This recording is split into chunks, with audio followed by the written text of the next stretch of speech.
Dumelang, Dumelani, and a good evening. Welcome back to my YouTube channel. I'm so happy. I have seen your comments. I read all of them, and I thank you so much for the feedback that you gave me. And I am here because of your support. And thank you so much again for taking your time to watch this video. You told me that you're expecting a lot of videos, so this is the second one. So in the second one, in the first video, I talked about the fact that we need to be able to deal with grief. I had indicated that I wanted to embark on a journey of healing after I lost my mother. I had indicated that grief is just like an ocean. Sometimes the waters are calm, sometimes the waters are just overwhelming, and we just have to learn how to swim. So today, I just want to welcome you to our therapy session, because I believe when one decides to when one decides to live with the loss of their loved ones, that's when therapy starts. So welcome to our therapy session. I'm just going to be today telling you how I lost my parents and how I am coping. And I just want us to take a moment, pause, and unpack the subject of grief.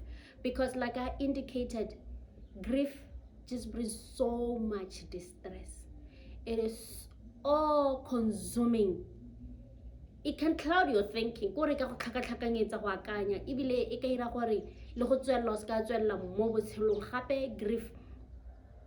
it does not favor any race or gender or anything. It cuts across, whether female or male. And I believe all of you, at some point in life, you have lost a loved one. You have lost a mother, a father, a sibling, a colleague, grandmother, or grandfather.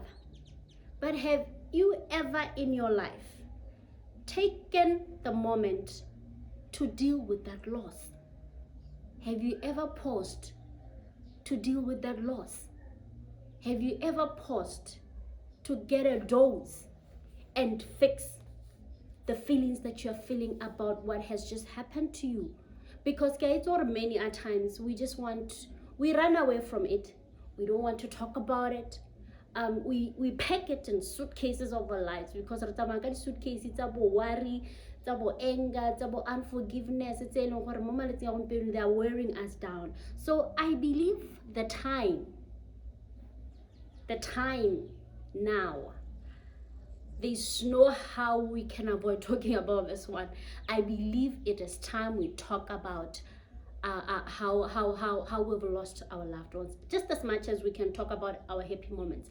I believe it is important for us to sit down and talk about our sorrowful moments. That's why I'm here. And for today, I'm just going to be talking to you or telling you telling you my experiences of how I lost my dad, how I lost my mother. I have lost a sister, but today I'll focus on my mother and my father. And I want to just put a disclaimer: I'm not an expert. I just want to share my experiences. I want to trigger the trigger conversating on this topic. That's why I am here. And like I'm saying, it is just my experience. I'm not an expert on this. When you need expert advice, please go and see specialists on this topic. So today, like I said, I'm just going to be talking about how I lost my dad. I have never done this publicly. I'm going to start today, and I believe by the grace of the Lord, I'll be able to talk about it. I believe it's going to be difficult, but I have it has to be done. See, talking about this, it has to be done. So I lost my dad in 1992. On that fateful day, it was me, my dad, and our last born, sorry. He was one at that time. So my older siblings, so my father abatswa hela kana go etlwaelesegileng a go nosa dikgomo ko sedibeng. This is around 9-10. That is the routine. Ba go nosa dikgomo ko morakeng ha go no se dikgomo ko morakeng a tsamaya ka baesekele a gagwe.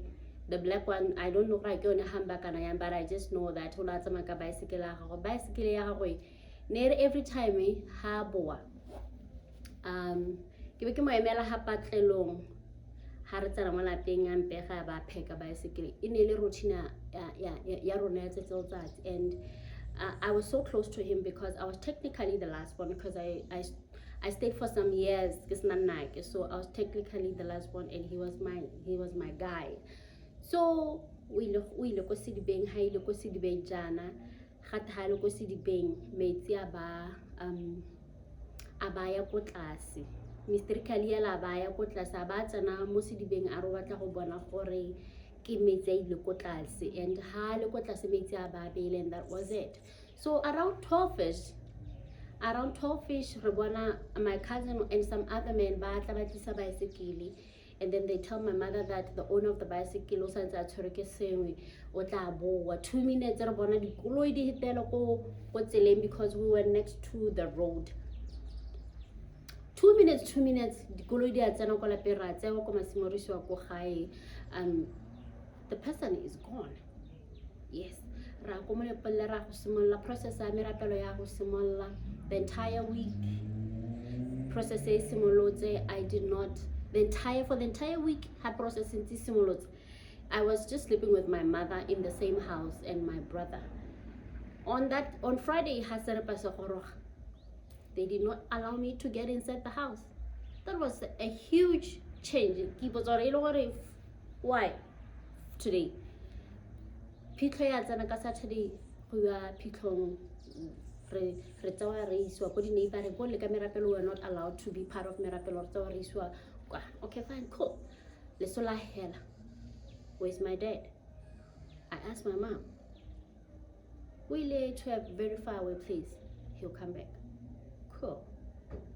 I see that I'm so black, but why do you wear this dress every day?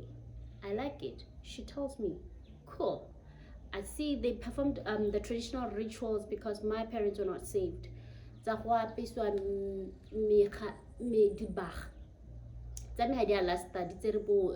days because so okay, cool. My mother did not allow me to ask questions about this whole process. I remember there was this song in every day, and it stuck in my mind. Whenever I sang it, she would be so angry with me. She didn't want me to talk about this whole little thing. Okay, cool, that's fine. 1993, I registered for Standard 1. 1 month later or something like that, my maternal grandmother's cousin comes, Mamualefe comes and asks me, so how about my sister then was staying there, the late one. Okay, who can refuse such an offer? And I gladly accepted the offer. That's when I was introduced to the Gawa's family, Mr. and Mrs. Gawa. They took me in. Then they told my mother that don't worry about school fees or anything, will take care of the rest. And they did take care of the rest from Standard 1 up until I got married. They are the ones who became my parents. Back then, when I got there, Refilo was not. She was. So I became the firstborn. So because just tell them what and then yeah. The move was quite good. Into a 1-roomed house, ranta for a beautiful one. Having my own room and all that. Though the move was quite good, I suffered a blow because expecting that my dad will come back. 93 and he's not even coming back, and nobody's even talking about the fact that he will come back. I became so disconnected to everything else. I started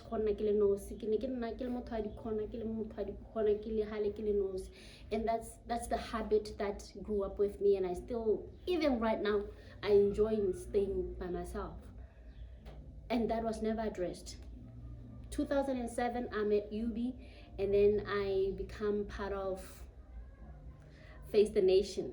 So Face the Nation is the one that helped me to kind of like bring the subject of the loss of my father to the table, because Go Face the Nation, we were trying to go teach Banaba Senior Secondary School guidance and counseling, focusing more abstinence, and we were equipped with counseling skills to be able to counsel Banaba School.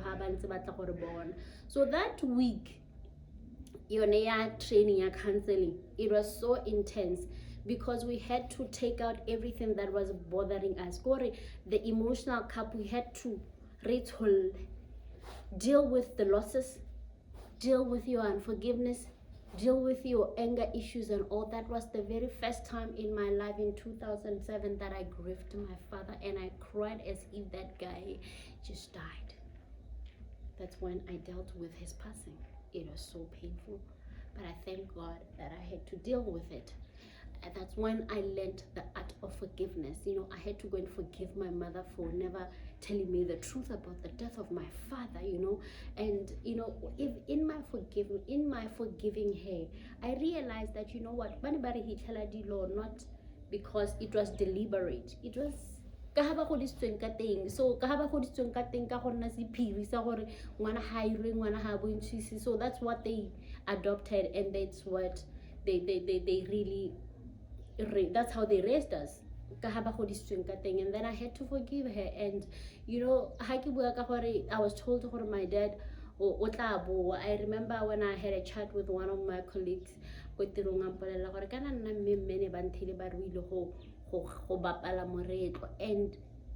ke ne ke nna ke emegela mo kgoroneng ke ipotsa gore kante mene batho ba bua ko moretlong o tla bua le. And can you imagine, that's how they left her, gore ma o ile go ga moretlo. And hantsa gola yana ga ba khone go bona gore okay fine, motho wa gola, there is need for you to sit down with this person and tell them that this person will never come, So but that was the tradition back then, how our parents were raising us. But I just want to point out that when I got 2007, after dealing with this guy, after crying for him, I looked back and I said, oh, thank you so much that this guy had to go, because if this guy was still alive, I don't think I'll be here in my life. I don't think I would have met God, because they introduced me to Jesus, and I got hooked, and I'm still hooked. I don't know where I would have been, because back then my dad and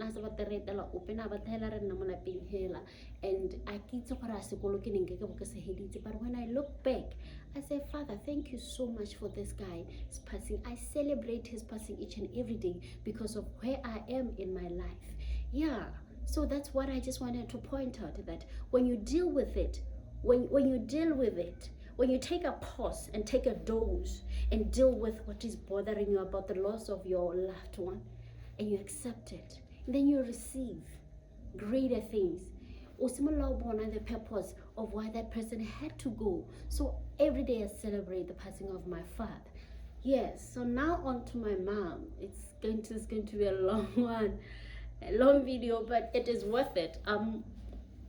My mom was diagnosed with cancer in 2019. My sister na le go lesong hela go monepole la family, and then mongwabo mangwana ba re a go letse motho le mo ise go sepatela ha le be ke sentela o payile. Okay fine, my sister ba mo tsamisa sepatela, and then all they could pick ba le ba bua bolo blood. So gona nna hela go sepatela ha ya go tsena go lapeng ga te boela sepatela to tshela madi, and then ke be ke mara ke re bona ko mo tlise kono ke tle ke mo ise doctoring a tla running all different tests. And then I did that, and then le gone ka tsatsi le nalo go sepatela they said low blood, and then e ba mo robatse ba mo tshela madi. But then e be ba advise gore she should be screened a checkiwe bo cancer. And then this was on a Friday, I think in July, about robela weekend, Monday, Sunday about Monday about screen you, and then they found out that she had cancer, and it was at stage 2B or A2. Yes, Monday she was diagnosed with cancer. I remember getting more officing. My sister calls me and say, hey ma, dipalameletse. What now? Cancer now. Oh my God. I remember I picked my car keys and ran and got my claim office. I didn't even say anything to anybody. I remember I cried so bitterly driving to the hospital. Monday, diagnosed. Thursday, she loses her mind. I think she had a lot in her mind. She loses her mind. That was the most difficult time of my life. I had never imagined my mother being insane. That time, I didn't go check her because we had agreed what happened. So my brother and I check. And then as now checker calls my sister. How we do didn't make sense. And then my sister calls me and say, go and check that person.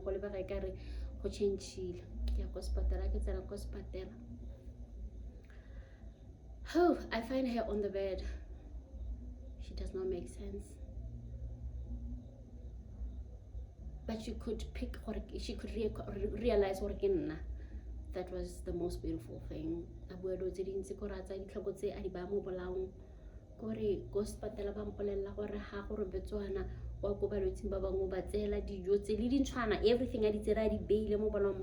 it was just a mess. But one thing that I really thank God for is because and I was like, God, give me just so much strength, and He never failed me. So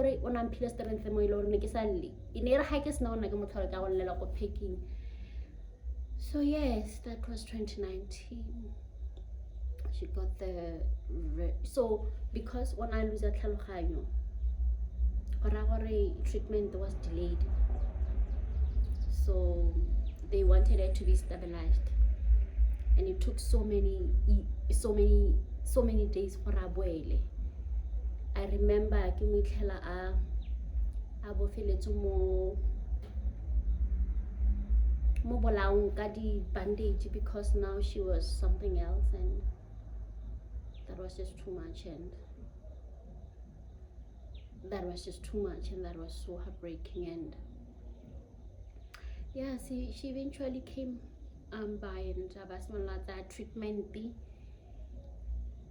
she got radiation. Then she went back home. The following year, 2020, she came back for a checkup, and then bamu admita, and then that was around May. And then around May, Han mitilwe. Thank you for the lockdown. We're taking everything. So many things were happening. On the lockdown, there's no money in the blood bank. We had to go and donate blood for her. I had to ask my friends to come donate blood. It was just so too much. I remember. Yeah. Well, my husband but he made it for donate blood. My sister-in-law, my brother, we went there donate blood. And I just want to appreciate my husband for that, because I could see what he wanted to support in all means. They had to fight with him for about 15 minutes. But I just want to say thank you so much for that, my boy. Yeah. Oh Lord, no blood, lockdown. It was just a mess. Just a mess until August. Now August, I can't remember the date, but I know it was on a Tuesday. Yeah, it was on a Tuesday. The hospital called, and then they told us that we have to come to the hospital because she had a convulsion on her right side. I think like she had a stroke on her right side. So Tuesday, I go to the hospital. Or what? I remember even this place, man. When we got there, oh Lord, it was just a mess. Yeah, so they told us she had suffered a minor stroke. But Tuesday ke kgaogane le ene le ko sepatela a jele ne le motho o itsamaisane le motho o buang ke kgaogane le ene la ke mo iretse motogo ona o rata motogo wa mashi ko mo lepelle re o bitsa sengana. So Wednesday all of a sudden that stroke, and then that stroke put her in a coma for until she died on Sunday. This was the most difficult time of my life. On a Sunday, they call us, they tell us, Renelo just a young doctor. Kore uno tsama ba pile le phone ba. We metse call us patela. Kore botshelo ba teng bontsalo. O tsama ba pile le phone we metse call us patela. I can remember they called. My sister called me. Ka Sunday busio. Are they called? Baspatela. And she was like, I hope you know what they means. I went into the bath and I bathed. I said yes. I went there. Mo counseling room doctor ra re bolela o simolola ka history ya gore he molwetse bontsana because I had a tsena ka sepatara ka bona re bola bo empty and o busy o simolola ka history gore what. I'm like, wait a minute, are you going to take us through the history? Where is my mother? And she's like, she couldn't make it. I'm like, but why don't you tell us that instead of what's up, hey dude. Yeah, she died. It was so painful. I remember I was so angry. I was so angry. I was so bitter. I felt so betrayed by God. You know, kapelele so la COVID. It was so painful because that week when she died, not only a week lockdown. So we as the siblings, we as the children had to run around and do everything alone. Have to run around and do everything alone because people were locked in the houses. It was the first time getting a mom sharing. You know, it was just so painful. I am still angry, I'm still bitter, and I have to plan the funeral, but that was done. And you know, the reality, yeah, one of this lady is gone was because yes, the body is the one that is still there, but at least to go but the fact that we had left her at a very far away place, it was so bit, it was so too much. Yeah. After that, reality, life move on. You have to move on. You have to go to work. You have to deliver as if nothing has ever happened to you. So yes, that's practically what happened. And you know, I went through all the stages. I was in denial. I was so much in shock. I couldn't believe she was gone. I remember every month I would not deny, you know, I couldn't sleep at night. God, I would just have to sit. I couldn't. I remember I would call her phone almost maybe once in a week, and every time she doesn't answer, I would just fall apart. That is from August to December. And all this time I'm doing my masters, and I have to concentrate on my class. I have to concentrate at work. I have to be there for my children, and I have to be there for my entire family life, move on. And you know what, I realized that, you know what, I need to move on with my life, because I can't be in the state for a very long time. You know, that December I decided, you know what, God, we need to have a sit down, me and you. You know, every time I convene a meeting, there must be four chairs. Holy Spirit, Jesus Christ, and me. I had to convene a meeting. I'm like, God, I'm so angry with you. I feel so betrayed. I don't know. I expected that my mother would be healed for your glory and for my family to know that there's a God. But that did not happen. I was so depressed. I couldn't pray. I was just on a dry land. But December, I realized that, you know what, I need to get out of this thing, you know, and I need to get out of this thing. And when I decided I need to get out of this thing, I went for counseling had one to counseling, and one session for me was it. I went to see Muruti because I wanted Muruti. I didn't want just a conventional counselor. Muruti asked me just one question: what is it that makes you happy? What is it that makes you hurt? Because is dependent on for me, it was the fact that my mother died, but I appreciated the fact that I was hurt because I thought she was still going to live for some years. I was hurt because because she didn't raise me up. I thought we had time to bond, but that was just cut short. That was what made me sad. But Moruti was like, what if she was praying for it and all that, and he was like, maybe you are praying from a conflicted place because you wanted to leave. It's all about what you want. It's all about your interests. What about her interests? Those things. He just decided to unpack those things. But basically, at the end of the day, what I just wanted to point out that, what, like I said, I wanted to heal. I don't want to pack this. I don't want to postpone it. I took a step to face it. I remember I watched an interview of Gail Mabalani when she was asked for it. How Mr. Shona Ferguson how did she react? She said that how Mr. Ferguson that loss hela inianza plaster nantsa e beile mo go ene for 16 years gore na o tlhokanetse ke batsadi le sibling ya gagwe, but she never dealt with that loss for 16 years. And after Shona's death, that's when she said Shona's death ripped apart that plaster that she had put on her life, and she saw that it is important that I face this. So that's basically it, my people. I think we need to get out of it.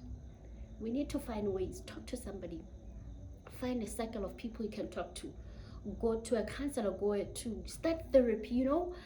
Therapy is very essential. You need to book yourself into therapy and talk your issues just as much. Twice a year. Maybe this is the time that you consider yourself, consider how you feel, and deal with your emotional cup. And all that I could say is that I found my solace in God. Mokamedi ya rena ya re ha botlhoko bo go kena bo thuba shaba Jesu kene se di ba sa matshidiso. And every day I want to drink from this well ya matshidiso gore ene ke ene mo gomotsi o fetang ba gomotsi botle. And gape ke khomotsa gape le ka Isaiah 61 verse 3 hearing to proclaim the year of the Lord's favor and the day of vengeance of our God, and to comfort all who mourn, to provide those who give. No, this is the one that I had. To bestow on them a crown of beauty instead of ashes, the oil of joy instead of mourning, and a garment of praise instead of spirit of despair. Yes, this is what I like. That we go through the ashes. You mourn, but the Lord is the one who will comfort you. He will give you a crown of beauty for ashes. He will give you an oil of joy instead of mourning, a garment of praise instead of spirit. You can all get this when you accept and when you start to deal with your loss.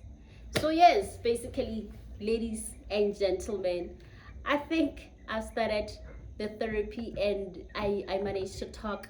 Thank you so much for watching this video. Like I said, please leave your comment on the comment section. Subscribe to this channel. It is just so free to subscribe. Like I was saying, we need to grow together. So subscribe, hit the notification bell so that at any time I upload a video, you'll be notified of the video so you can watch. Thank you so much for your time. Thank you so much.